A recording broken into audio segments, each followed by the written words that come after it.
Before I begin my presentation, I want to say it's a great honor for me to be part of a program with so many impressive women. I also want to say, and thank you to the organizers to invite me to be part of this.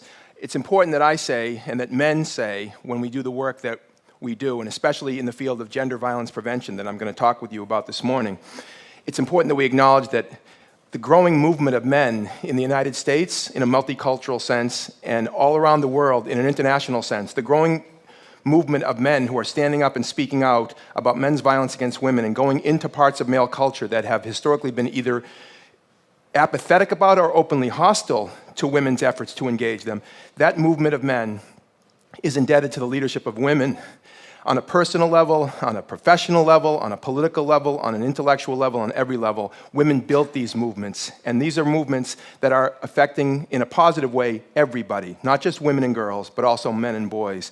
And oftentimes men like myself get a lot of credit and public acclaim for doing the work that women have been doing for a long time. So one of the ways that we can use the spotlight is to thank women and honor women's leadership going forward today, tomorrow, and into the future.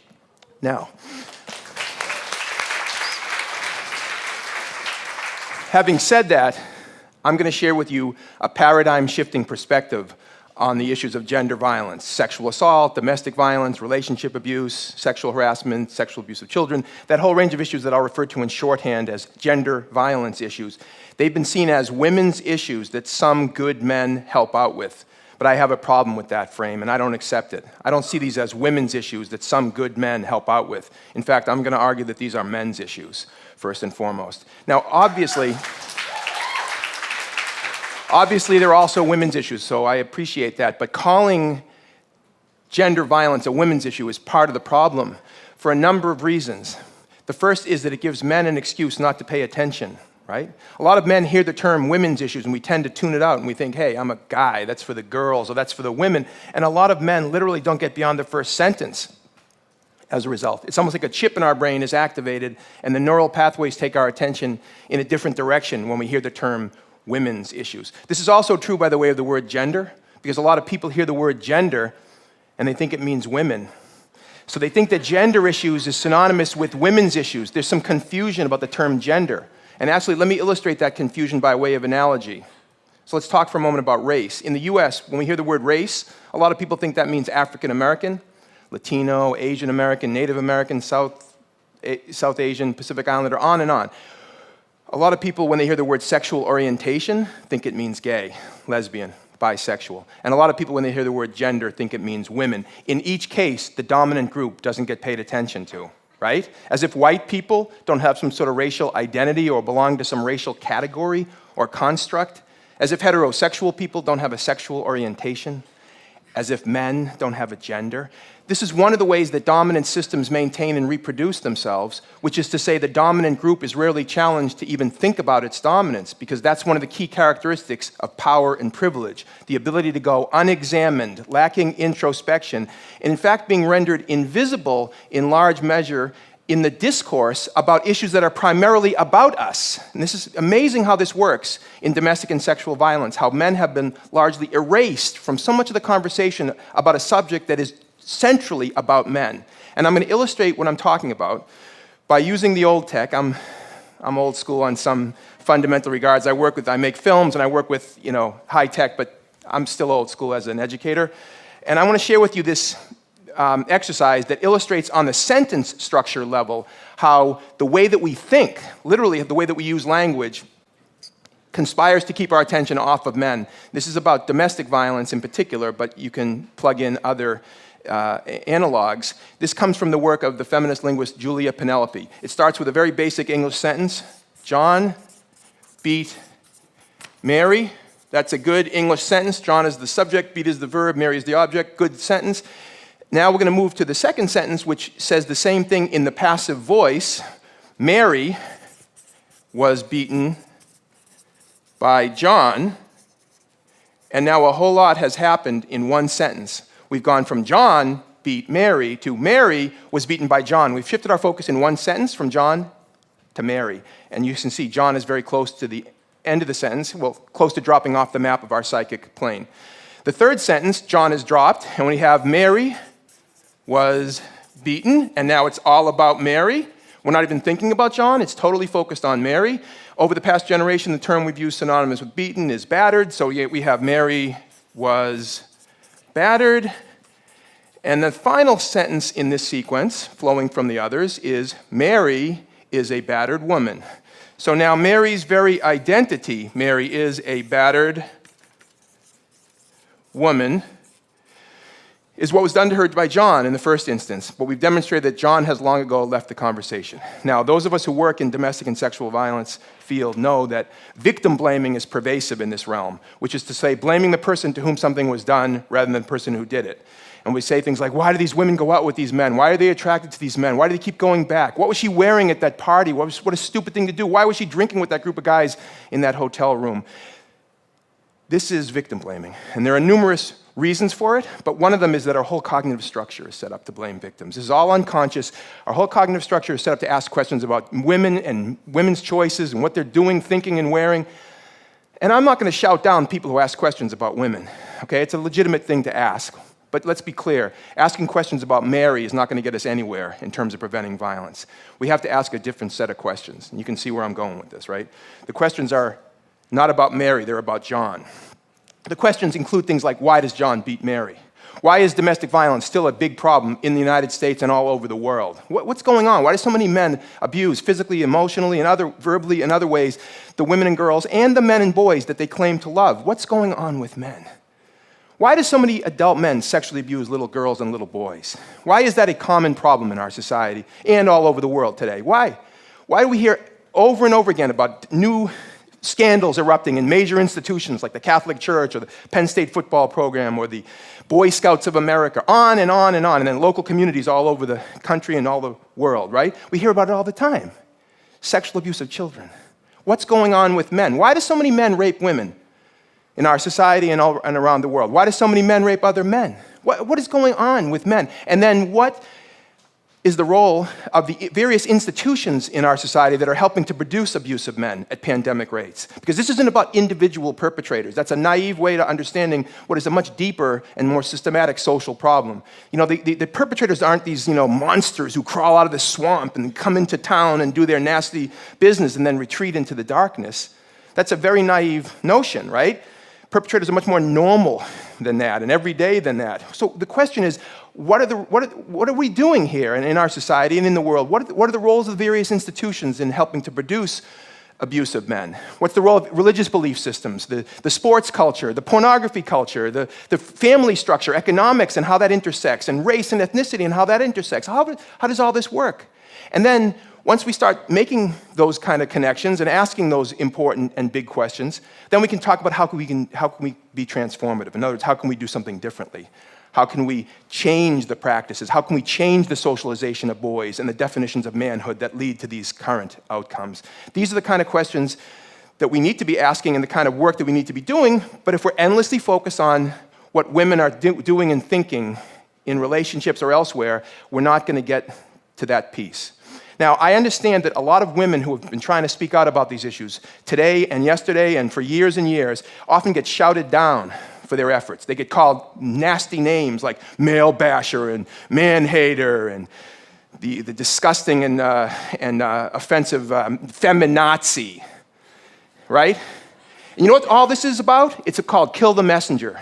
It's because the women who are standing up and speaking out for themselves and for other women, as well as for men and boys, it's a statement to them to sit down and shut up. Keep the current system in place because we don't like it when people rock the boat. We don't like it when people challenge our power. You better sit down and shut up, basically. And thank goodness that women haven't done that. Thank goodness that we live in a world where there's so much women's leadership that can counteract that. But one of the powerful roles that men can play in this work is that we can say some things that sometimes women can't say, or better yet, we can be heard saying some things that women often can't be heard saying.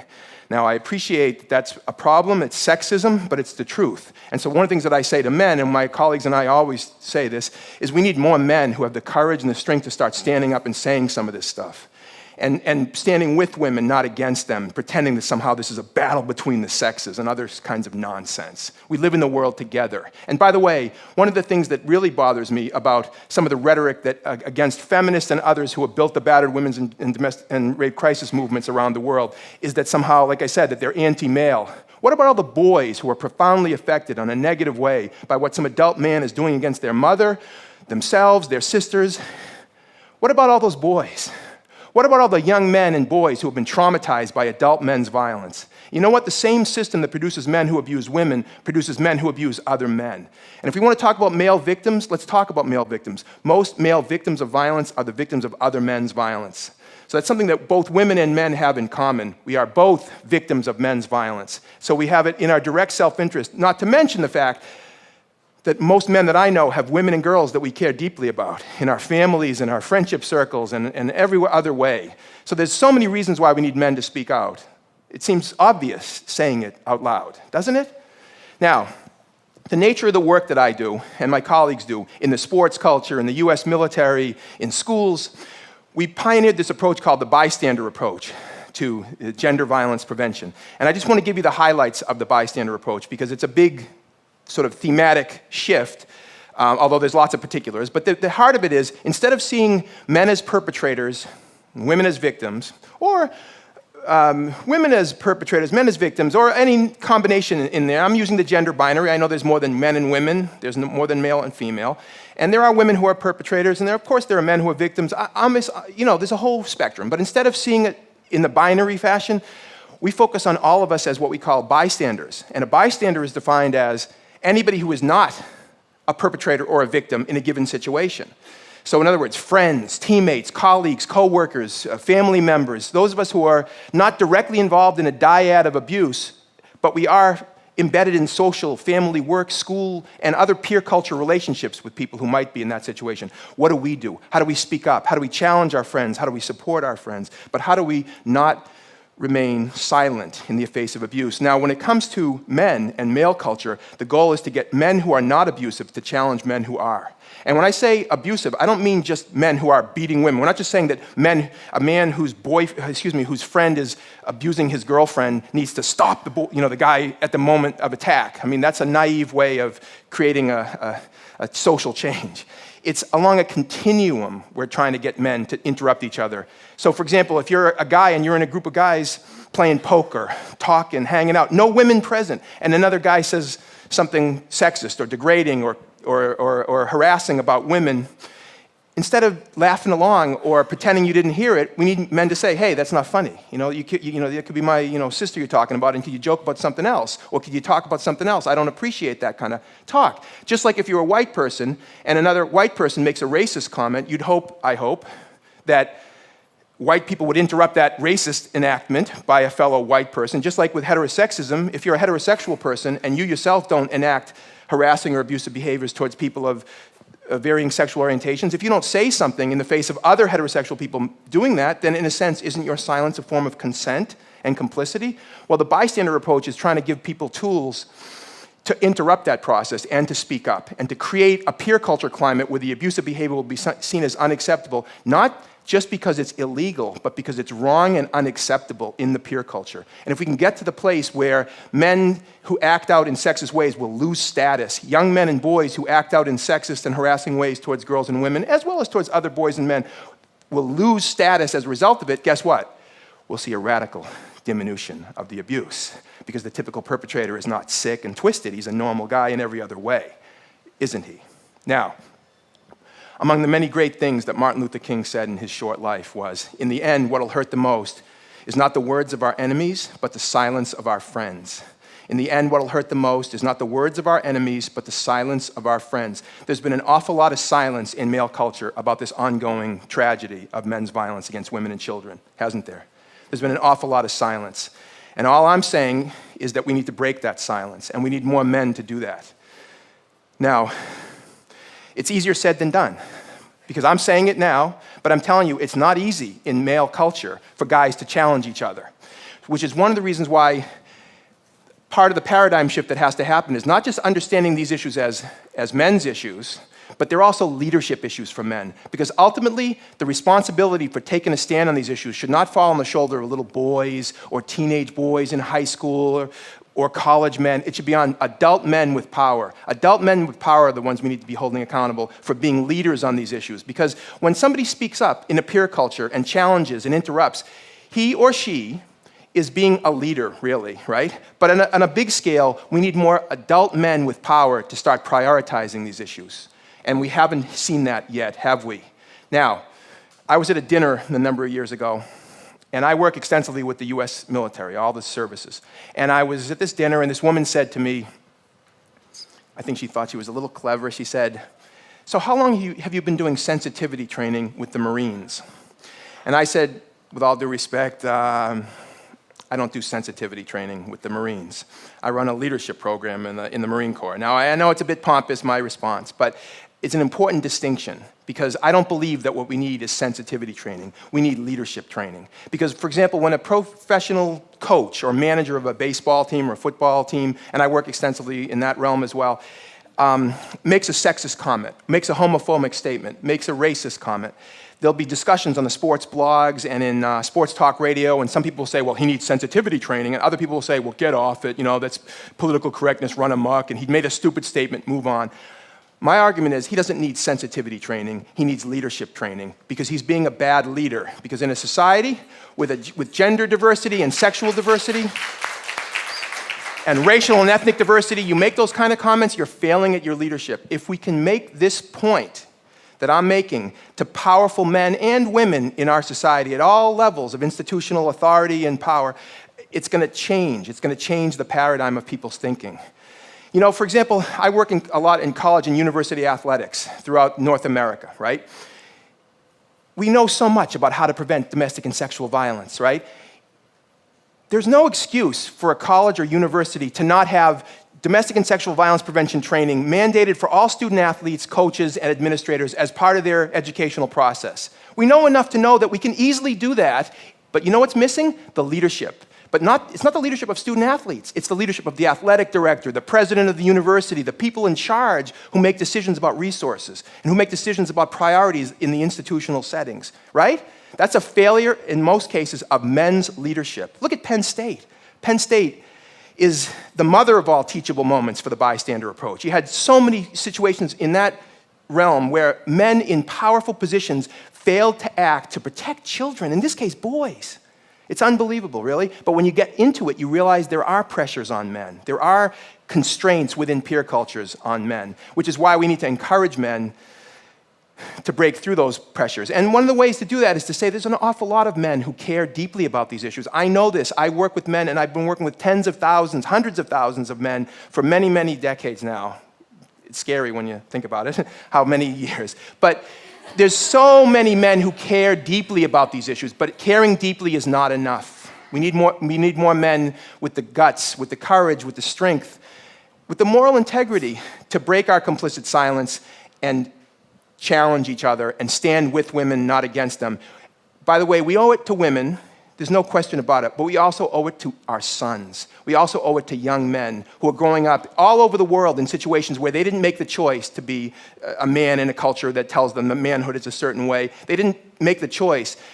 We that have a choice have an opportunity and a responsibility to them as well. I hope that going forward, men and women working together can begin the change and the transformation that'll happen so that future generations won't have the level of tragedy that we deal with on a daily basis. I know we can do it.